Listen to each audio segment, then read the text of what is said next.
प्रभु बिन कैसे जीवन बिताऊं, प्रभु बिन कैसे जीवन बिताऊं, प्रभु बिन कैसे।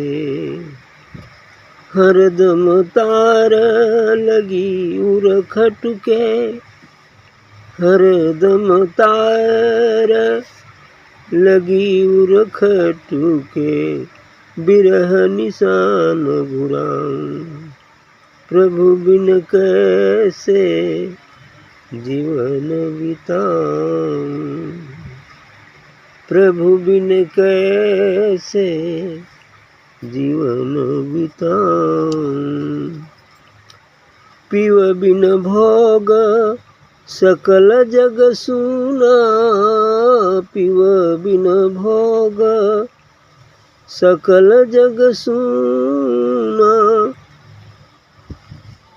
खान पान नहीं खाऊं, पीव बिन भोग सकल जग सूना, पीव बिन भोग सकल जग सूना, खान पान नहीं खाऊं, बिलखत रोय रही दिन राती, बिलखत रोय रही दिन राती, गुण तेरे नित गाऊं, गुण तेरे नित गाऊं, प्रभु बिन कैसे जीवन बिताऊं, प्रभु बिन कैसे जीवन बिताऊं।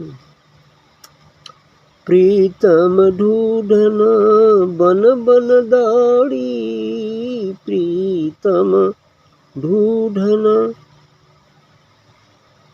बन बन दौड़ी, तीर्थ खोज लगाऊं, कहाँ मिले सुख भूली भटकूं, कहाँ मिले सुख भूली भटकूं, नाम ठौर बिन धाऊं, कहाँ मिले सुख भूले भटकी, नाम ठौर बिन पाऊं, नाम ठौर बिन धाऊं।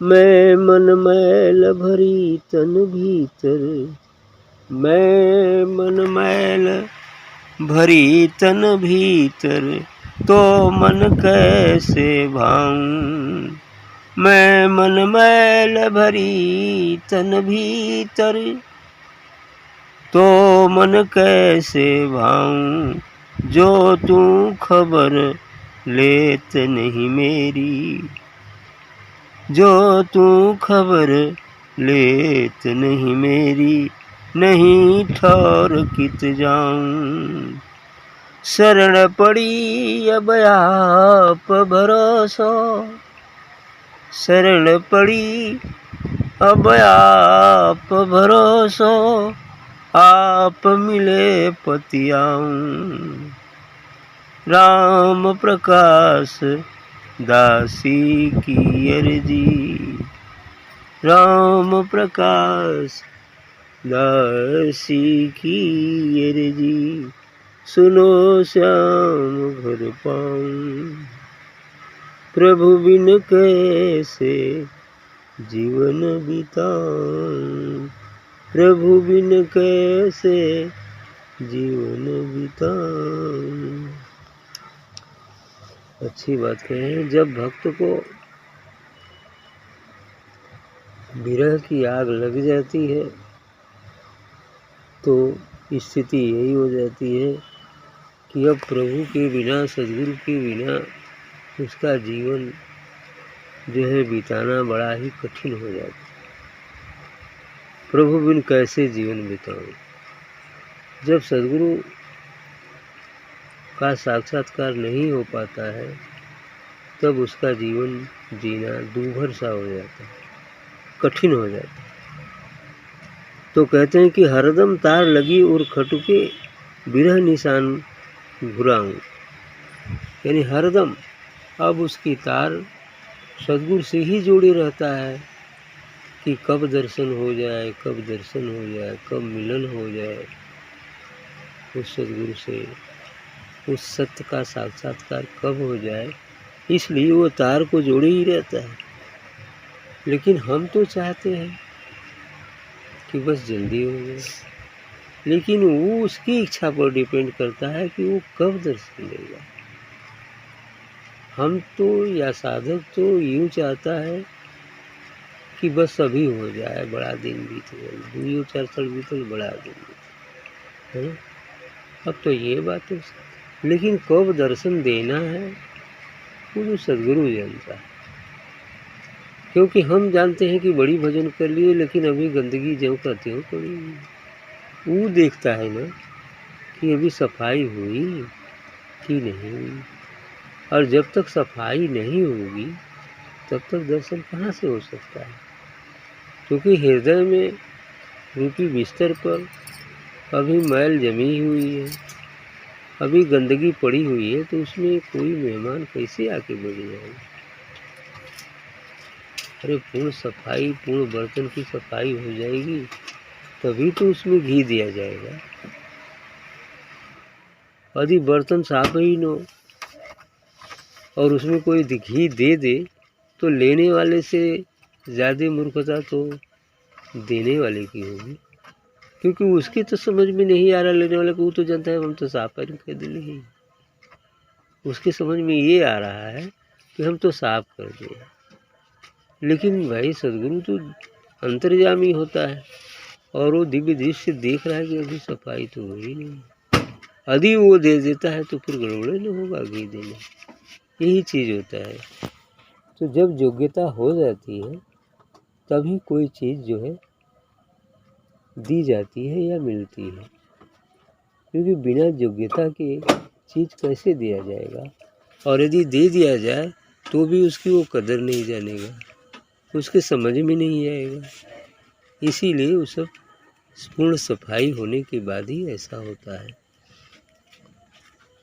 बिलखत रोए,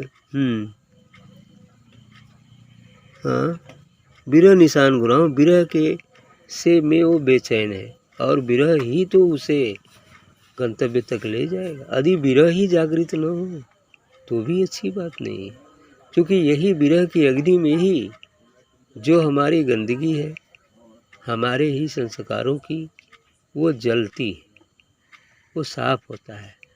जितना ही विरह का दुख सताएगा उतना ही वो गंदगी साफ होती जाएगी। जब पूर्ण सफाई हो जाएगी तो वो तो कहीं है ही नहीं, बस पर्दा हटा दीदार हो जाएगी, घूंघट हटा साक्षात्कार हो जाएगा।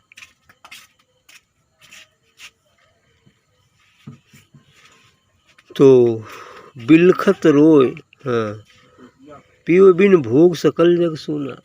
ऐसी स्थिति में उस प्रीतम के अभाव में ये संसार का जो भोग है, जो ऐसो आराम है, वो सब सूना सूना सा लगता है। अच्छे जिज्ञासुओं के लिए ऐसा ही होता है। कह रहे हैं कि पियो बिन भोग सकल जग सूना, खान पान नहीं खाऊं, खाना पीना भी छूट जाता है, खाना पीना भी अच्छा नहीं लगता है। मीरा और क्या क्या रहे ऐसे विरह के, है ना, लोग थे। मीरा जिसमें अच्छी बिरहणी रही है। तो पियो बिन भोग सकल जग सूना, समझ ये भोग संसार का सूना सूना लगता है। और खान पान नहीं खाओ, खाना पीना भी अच्छा नहीं। प्रभु बिन कैसे जीवन बिताऊं, प्रभु बिन कैसे जीवन बिताऊं, यानी साधक का जब जागरण हो जाता है और वो इधर को चलता है, यदि थोड़ा भी आनंद उसे प्राप्त हो जाता है तो उसका विरह बढ़ जाता है। तब वो कहने लगता है कि प्रभु के बिना अब तो जीवन जीना बेकार ही है। जब तक उस सद्गुरु व परमात्मा का साक्षात्कार नहीं हो जाता तब तक वह जीवन को पूर्ण नहीं मानता, जीना बेकार ही समझता। जैसे मीरा जी इसके लिए उदाहरण है, और भी तमाम लोग हुए हैं विरह की अग्नि में जलने वाले। हरदम तार लगी उर खटुके और विरह निशान घुराऊं, और इतनी नहीं, हरदम वह सदगुरु से तार जोड़े रहता है, विरह में जो है बेचैन रहता है, और वो चाहता है कि कब जो है उस प्रीतम का साक्षात्कार हो जाए। आगे कहते हैं कि पीव बिन भोग सकल जग सोना, खान पान नहीं खाऊं।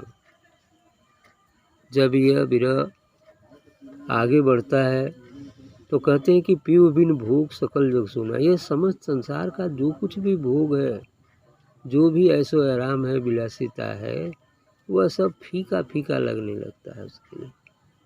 पीव बिन भोग सकल जग सोना है, समस्त संसार का जो भोग है सूना सूना दिखता है। खान पान नहीं खाऊं, कभी कभी वो खाना पीना भी नहीं खा पाता है विरह में, इतना विरह में बेचैन हो जाता है, चलो खाएंगी नहीं, भजन करते रहो, ऐसी स्थिति हो जाती। हाँ, कभी कभी जिद कर लेता है कि यही बाना तब ले खइबे ना करो। बताओ, ये कोनो जिद ठीक है? जैसे माधव ने किया था किसी, है ना, ऐसा ही, वही बाना तब ले खइबे। अरे ये कौन बात हुआ? अरे खाओ पियो, शरीर स्वस्थ रहेगा तभी तो भजन लगे, मन लगेगा। तो पियो बिन भोग सकल जग सोना, खान पान नहीं खाऊं, खान पान भी नहीं लोग खाते। बिलखत रोय रही दिन राती, गुण तेरे नित गाऊं। इतना ही भक्त का कहना है कि अब उनकी याद में, उस परमात्मा के विरह में बिलखत रोए रहूं दिन राती, बिलखता है, रात दिन रोता रहता है, कब दर्शन हो जाए, कब दर्शन हो जाए। और गुण तेरे नित गाऊं, और उस सदगुरु की गुण को गाते रहते। उसी में रोना है, उसी में बिलखना है, उसी में गाना भी, गुण गाना है। प्रीतम ढूंढन बन बन दौड़ी, तीर्थ खोज लगाऊं। ऐसे लोग शुरुआत में प्रीतम को ढूंढने के लिए बन बन जंगलों में जाते हैं, तीर्थों में खोजते फिरते हैं कि वहाँ मिल जाएगा, लेकिन ऐसा नहीं है। कहाँ मिले सुख भूली भटकूं, नाम ठौर बिंदाऊं। अब उसका ठौर का पता ही नहीं है कि वो मिलेगा कहाँ, नाम का भी पता नहीं है कि उसका नाम क्या है, और झूठ ही इस जो है भूल भटक के यहाँ वहाँ ढूंढता फिरे तो क्या कैसे प्राप्त होगा? अरे बस तू कहीं ढूंढे, कहीं कैसे आवे हाथ? बस तू कहीं रखी है और आप कहीं ढूंढोगे तो कैसे मिलेगा? उसको देखने, खोजने, पाने का स्थान तो मात्र हृदय है स्वयं का। अब हृदय में ढूंढोगे तो पाओगे, लेकिन हृदय तो इतना गंदा हो गया है कि दिखला ही नहीं पड़ता है वो। और हृदय की सफाई तो सदगुरु की कृपा से ही संभव है। यदि हम उसकी सफाई पूर्ण रूप से करते जाएं तो वो तो हृदय में ही दिख जाएगा और कहीं दूर थोड़ी जाना है।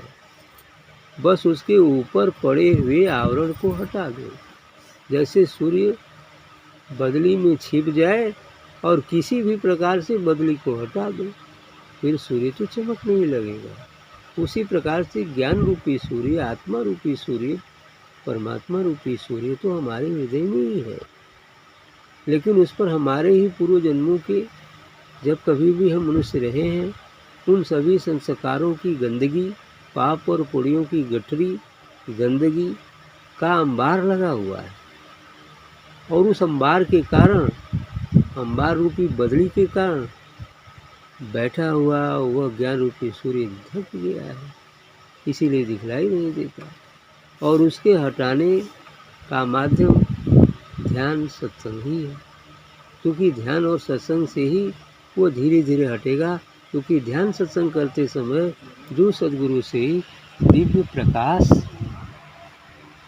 पहुँचता है, वही वह साबुन है, वही वह फावड़ा और कुदाल है जो हमारे हृदय पटल पर पड़े हुए उन संस्कारों की गठरी को दूर करता है और ऐसा करते करते जब वो दूर हो जाता है, जिस दिन दूर हो जाएगा उस दिन सूर्य चमकने लगेगा, और जब अंदर का सूर्य का पता हो जाएगा तो बाहर का ये विराट जो अस्तित्व में छाया हुआ वो परम नूर है, परम प्रकाश है, वो भी दिख जाएगा।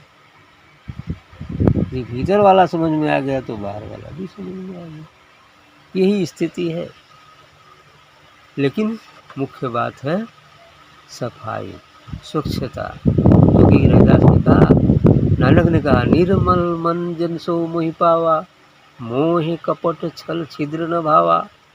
माने निर्मल मन, जिनका मन बिल्कुल निर्मल हो गया है, एक भी इच्छा नहीं शेष है, शून्य हो गया है, वही उसको पा सकता है। और पाना क्या है? जब ही शून्य होगा वो दिख वही पाना है ना। रैदास ने यूं कहा कि मन चंगा तो कठोत में गंगा। मन चंगा का मतलब हो गया कि मन जब पवित्र हो गया तो इस शरीर रूपी कठोत में अब वो महासागर लहराएगा। गंगे की कौन बात है, महासागर लहराएगा का महासागर।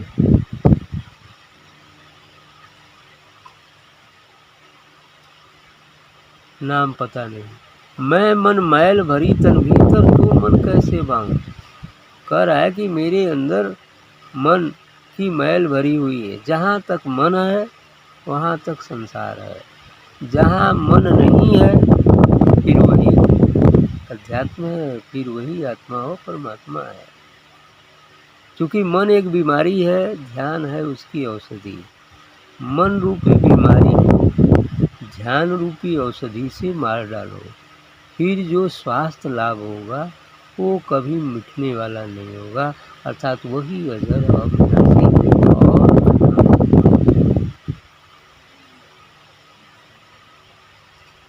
तो जहाँ तक मन है ऐसा नहीं। जो तू खबर लेत नहीं मेरी, नहीं ठौर कित जाऊँ।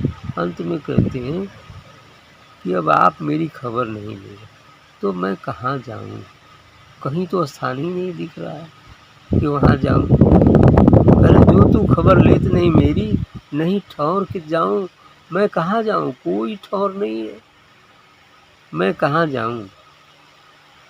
अंत में निराश होकर या आशा करके अंत में कहते हैं कि शरण पड़ी अब आप भरोसो। अब समर्पण होगा। कहते हैं शरण पड़ी अब आप भरोसो, आप मिले पथे।